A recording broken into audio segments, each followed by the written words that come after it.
Today, we've got the first look at the new iPhone 17 Pro Max design on top of the new specs, and it might not be what you expected, so hit subscribe now and we'll get right into it.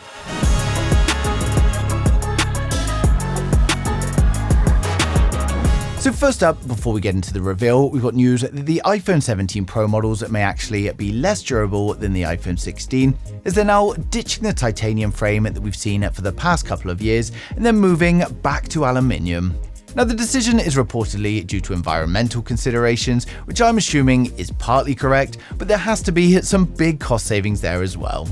Now, the iPhone 17 models are also going to be featuring Apple's new in-house Wi-Fi chip, which not only enhances connectivity across Apple devices, but it will of course bring more cost savings to Apple. Now, the current models all share a combined Wi-Fi and Bluetooth chip from Broadcom, but we've been hearing for some time that Apple is working on their own, and finally it debuted in the iPhone 16e this month as the C1 chip, but it's likely going to be a new version and not the same chip they use in the iPhone 17 Pro models. Now, next up, we've got news on the iPhone 17 Air, and it seems that this isn't actually going to be a new iPhone in the lineup, and it's actually going to be a replacement for the iPhone 17 Plus.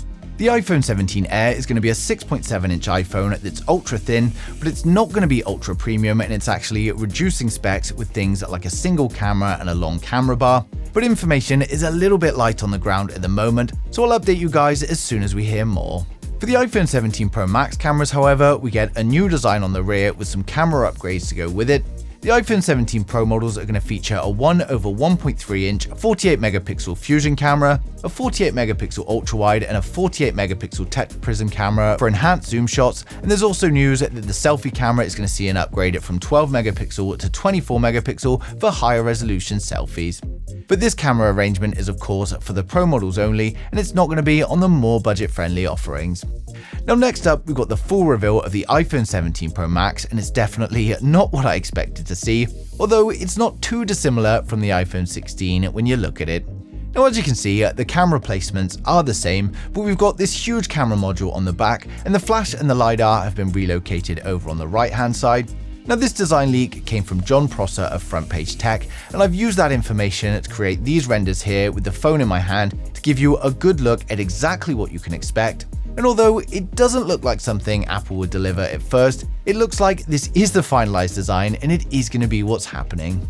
Now, as with everything, it's going to take some getting used to. I'm wondering if Apple are just simply mixing it up because it's been the same design for so long now and they just need to change something. But let me know in the comments what you guys think of this new design. But for those of you excited for the iPhone 17 series, we're now going to run through the full specs, design, and the expected pricing for each model in the range to help you guys decide which one is right for you. So make sure you hit subscribe now and we'll get right into it. So first up, we've got the standard iPhone 17. With the standard iPhone 17, we get a 6.1-inch Super Retina OLED display, which for the first time ever is going to be a 120Hz LTPO display. It's coming with a resolution of 1179 by 2556 and protected by the next-gen ceramic shield. We also get a peak brightness of around 3000 nits. We get the new and improved Face ID sensor, which may allow Apple to shrink the size of the dynamic island, and then the selfie camera gets an upgrade to a new 24-megapixel selfie camera. And then over on the rear, it's going to be another dual camera setup with a 48-megapixel primary and a 48-megapixel ultra-wide. It's powered by the A19 chipset and comes with 8GB of RAM and up to 1TB of storage, and it's powered by a 3600 mAh battery with an upgrade to 45W fast charging, and it's going to come with 5G Advanced, Bluetooth 5.3, Wi-Fi 7 and NFC.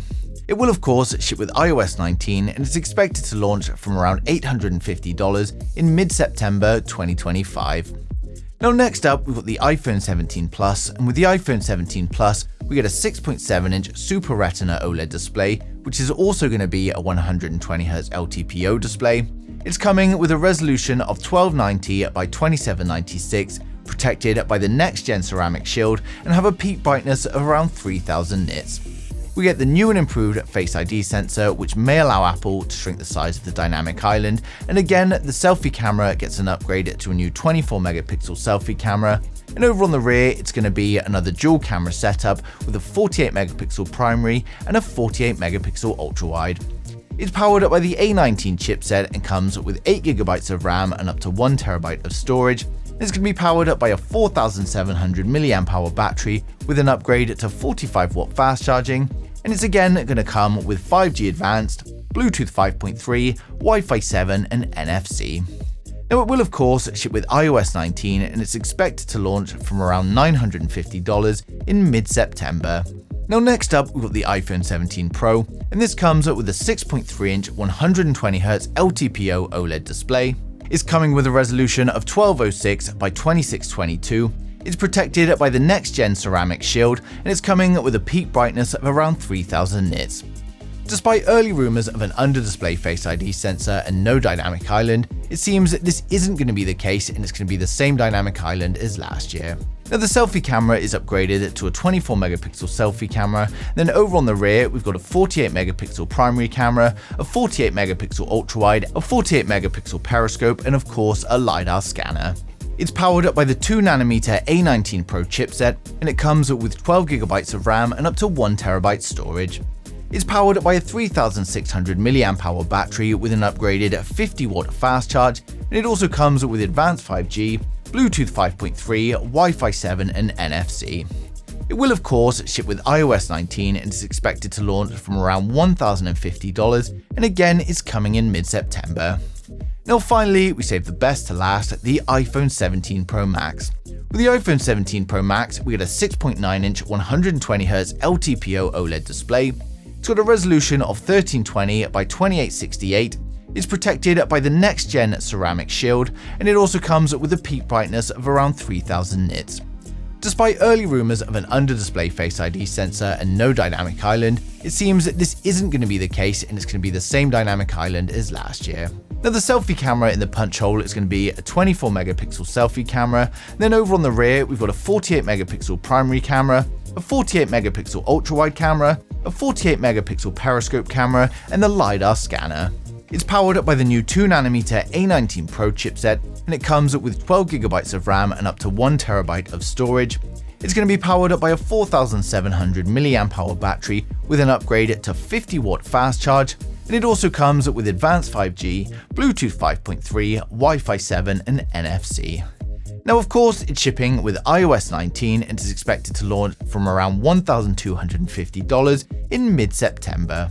So overall, the iPhone 17 lineup is looking like an exciting release from Apple in terms of the chip improvements and a brand new design for the first time in years. There's no doubt going to be loads of focus being poured into Apple Intelligence over the next year as well, with Apple trying to capitalize on the power of their chipsets. And then the upgraded RAM to go with it should offer more versatility, but of course, given its similarities to the predecessor, I don't think anyone with an iPhone 16 is going to be rushing for an upgrade, but for those of you with older iPhones or looking to try out your first iPhone, then it's going to be a great choice. Now of course, there's still quite some time until the iPhone 17 releases in September, but of course, as soon as anything else comes in the meantime, I'm going to be sharing it straight away, so make sure you subscribe so you don't miss a thing in the future.